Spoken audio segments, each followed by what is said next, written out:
On va commencer avec la première loi de Kirchhoff. Donc, les lois de Kirchhoff, à quoi elles servent? Elles nous permettent de résoudre des circuits électriques, de trouver des valeurs de I, des valeurs de U ou des valeurs de R en fonction d'informations fournies et en fonction du type de circuit qu'on vous donne. Donc, il y a 3 lois de Kirchhoff, une pour les intensités, une pour les tensions électriques et une pour les résistances. On va commencer avec la première loi de Kirchhoff qui s'appelle la loi des intensités. Donc, la loi des intensités, pardonnez-moi, ça fait donc référence au I. C'est une loi qui va nous permettre de trouver des valeurs d'ampères dans nos circuits électriques. La première loi de Kirchhoff, elle est énoncée telle que suit. La somme des courants qui entrent dans un nœud ou dans une composante est égale à la somme des courants qui en sortent.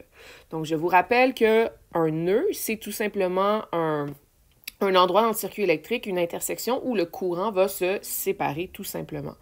Donc, qu'est-ce qu'elle veut dire, cette loi-là, en termes plus clairs? Eh bien, elle veut dire que quand on a un circuit en série, donc quand on a des composantes qui sont placées en série, le I est partout le même. Le I est partout le même, tout simplement. Et donc, ça ne changera jamais. Peu importe le nombre de composantes en série que l'on a, l'intensité du courant va toujours être la même. Donc, on peut écrire ça plus sous la forme d'une espèce de petite équation mathématique comme ça ici. Donc, l'intensité totale est égale à l'intensité qui passe dans la première composante. C'est égal à l'intensité du courant qui passe dans la deuxième composante. C'est égal à l'intensité du courant qui passe dans la troisième composante, etc., etc. Ensuite, en parallèle, c'est le contraire, c'est-à-dire que l'intensité ne sera pas la même partout dans chaque composante placée en parallèle. On va devoir plutôt additionner les intensités pour avoir l'intensité totale. Donc, l'intensité totale, le courant total qui sort de la pile, va se séparer dans les différentes branches. Et si on veut avoir l'intensité totale par la suite, tout ce qu'on a à faire, c'est additionner les intensités de courant qui sont passées dans chacune des branches de notre circuit.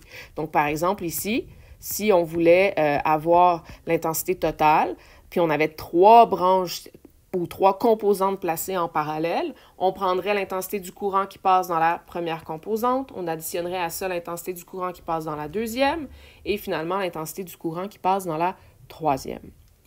Comment ça marche quand on y va avec un exemple?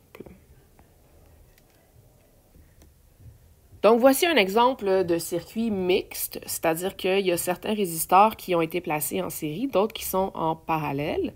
Vous avez certaines valeurs, donc on vous donne une intensité ici qui est de 10 ampères, on vous donne une autre intensité à un autre endroit dans votre circuit qui est de 3 ampères, et on cherche le I2. Donc, vous avez remarqué que quand on dessine des circuits comme ça, on numérote nos résistors de 1, dans mon cas ici, c'est de 1 à 4. Et lorsqu'on parle de I2, par exemple, ben, ça signifie quelle est l'intensité du courant qui passe dans le résistor 2. Donc, moi, ce que je cherche, c'est par rapport à celui-là ici. Je veux savoir il y a combien d'ampères qui passent dans ce résistor-là. Donc, il va falloir que j'utilise les 2 lois de Kirchhoff ici pour m'aider à résoudre le problème. Encore une fois, moi, ce que je vous suggère, c'est de vous mettre un petit peu comme dans la... Si vous étiez un électron, si vous étiez les ampères, et que vous circulez dans votre circuit. Donc, il y a 10 ampères qui sont sortis de la pile. C'est ce que me donne ici l'information que j'ai dans mon circuit. Ça, en fait, c'est l'intensité totale.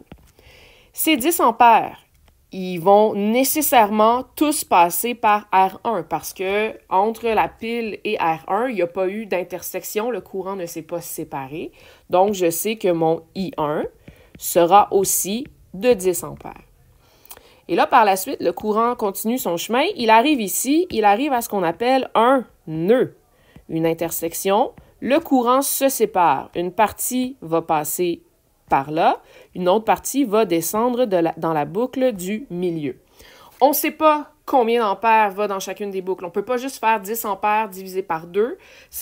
Des fois, ça va être le cas, mais ça ne sera pas toujours le cas. Il vous manque des données pour être capable de savoir si c'est divisé moitié-moitié. Donc, on ne peut pas faire ça. Il faut vraiment aller voir quelles sont les autres données qu'on a fournies dans le circuit. Si je regarde, pour ce qui est de la boucle du milieu, ben, il n'y a aucune autre information qui m'est donnée. Par contre, la boucle du fond qui contient R4, j'ai une valeur ici, mon ampère est de 3. Donc, il y a 3 ampères qui sont passés dans la boucle du bout. Donc, quand le courant s'est séparé sur les 10 ampères, Il y en a 4 qui sont allés ici, qui sont passés dans R4. Donc, je sais que le U4 est égal à 3 ampères, comme ça ici.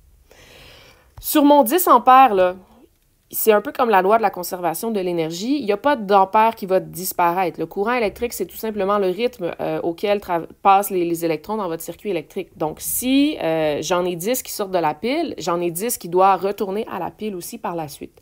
Donc, sur les 10, il y en a 3 qui sont passés ici.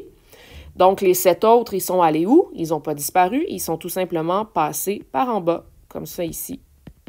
Donc, j'ai fait tout simplement 10 moins 3 pour avoir la quantité d'ampères qui passait par le chemin du milieu. Et donc, sur les 7 ampères, ben, ils vont tous passer par R2. Donc, le I2 va être de 7. Et une fois qu'ils sortent de R2, ils ne disparaissent pas, ils continuent leur chemin. Ils vont tous aussi passer par R3. Donc, mon I3 sera aussi de 7 ampères. Et rendu ici, ben, les 7 ampères et les 3 ampères vont se remettre ensemble. Je vais être à nouveau rendu à 10 ampères et le tout va tout simplement retourner comme ça ici à la pile et le circuit va continuer comme ça. Si vous voulez essayer de compléter ça avec les formules mathématiques, ce que je vous suggère, pas nécessairement dans cet exemple-ci, parce que c'est quand même assez simple, éventuellement ça va être nécessaire, mais pour l'instant ce ne l'est pas, bien, on prendrait surtout notre formule pour le parallèle. Donc, I total est égal à l'intensité qui passe dans la branche numéro 1 plus l'intensité qui passe dans la branche numéro 2, parce que ce sont mes deux branches qui sont en parallèle. Et le I total est de 10 ampères. Le I qui passe dans la branche numéro 1, je ne sais pas c'est quoi, fait que ça va être mon inconnu. Mais le I qui passe dans la branche numéro 2, je sais c'est quoi, c'est le 3 ampères. Et donc, tout ce que j'ai à faire, c'est faire une soustraction. Et donc, ça va me donner un I de 7 ampères qui passe dans la branche numéro 2. Et donc, tout ce qui se retrouve sur la ligne ici, ce qui se retrouve sur cette branche-là, sera alimenté par une intensité de courant de 7 ampères.